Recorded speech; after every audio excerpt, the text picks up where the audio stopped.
4 Dead wouldn't have its charm without its characters. Imagine Left 4 Dead wouldn't have its charm without its characters. Imagine Left 4 Dead without Ellis rambling about his buddy Keith. I'm gonna tell you about the time my buddy Keith. Coach offering his words of wisdom. Barbecue bacon burger. Or Francis. But sadly, not all characters stand out equally. Enter Rochelle. I hate your vest. What?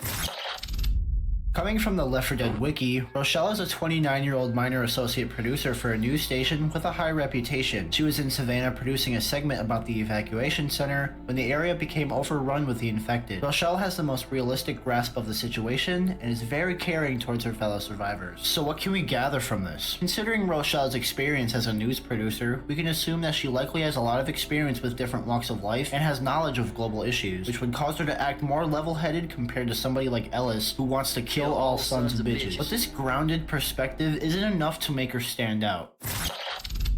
Let's break down the Left 4 Dead 2 crew. Coach is a loud leader who is always rooting for his team and loves food. Nick is a self-centered gambler with a history of crime. Ellis is a childish man with many stories, mainly about his buddy Keith. And Rochelle is a supportive member of the team who looks up to Coach as a leader, enjoys Ellis' stories, and tolerates Nick's rude nature. But her lack of backstory leaves her less relatable to the rest of the group. Even with new voice lines in the Last Stand update, Rochelle still lacks the charm of her teammates. Her background offers little beyond being a 29-year-old news producer from Cleveland. While some may argue that Rochelle's lack of popularity stems from her being a woman, Zoe, another female character in the series, is loved for her chilling backstory. When an infected attacked Zoe's family, she had to make a terrible choice: killing her father before he turned. Zoe's backstory is among the most heartbreaking in the series. It details the unpredictable horrors of the outbreak, adding layers of emotional depth that could resonate deeply with players. The problem with Rochelle isn't in her physical or mental traits, but her lack of depth that reduces her to a blank slate.